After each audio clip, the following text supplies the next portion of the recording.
Comment allez-vous depuis la dernière fois? Bien, bien. Oui. C'est une bonne nouvelle que j'ai eue. Alors, Tout s'est bien passé? tout s'est bien passé, mais c'est vrai que L'espoir bien réel pour de plus en plus de types de cancers. Aujourd'hui, Gisèle est en train d'oublier son ancienne maladie du sein et elle a le sourire.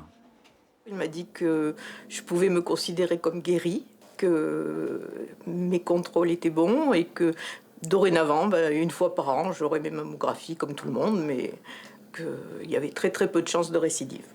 À Nice, au centre Antoine-Lacassagne, des sourires de femmes qui ont guéri de leur cancer mammaire, on en voit de plus en plus. Les dernières statistiques sont vraiment claires et encourageantes. Le pronostic s'est considérablement amélioré puisqu'actuellement, on est à 85% de femmes qui sont sans rechute à 5 ans. Donc sur 100 femmes qui ont eu un cancer du sein, 85, 5 ans plus tard, n'ont pas de cancer.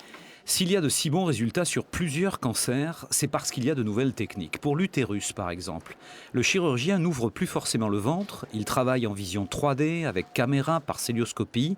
Et avec une toute petite incision, il est beaucoup plus précis. On est à 2 mm, 3 mm, 5 mm de l'organe à disséquer. Donc on voit très bien, on a un agrandissement. Et en plus en vision 3D, comme vous pouvez constater, on a l'impression d'être quasiment dans le ventre de la dame, d'opérer avec les mains quasiment. Nouvelle technique de médicaments aussi, ciblés pour chaque malade après analyse personnalisée de ses gènes. Ce sont des traitements qui deviennent individuels, uniques, comme a pu en bénéficier Stéphanie pour un cancer du poumon avec métastase au cerveau depuis 5 ans.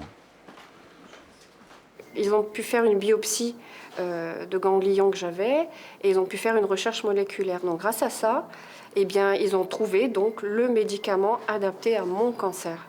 C'est pour ça que j'ai la chance d'avoir une chimiothérapie par cachet, par médicament, et non plus perfusion. Voilà. Un nouveau scanner 4 dimensions intelligent reconstitue les mouvements à l'intérieur du corps. Mais l'espoir au centre Lacassagne vient surtout de la protonthérapie. Une machine unique en France de 30 millions d'euros qui n'impacte aucun autre organe. On va donc avoir notre irradiation de la tumeur spécifiquement qui va éviter les organes à risque. Et ça a tout son intérêt pour la pédiatrie puisque la croissance de l'enfant va pouvoir continuer à être harmonieuse après le traitement. Et la protonthérapie s'applique aussi aux adultes, comme pour Gérard quand il a un récidivé d'une tumeur au cerveau. Regardez le résultat, je suis très content. J'ai été opéré déjà une fois pour le professeur Pakis à Pasteur. C'était une opération très très lourde.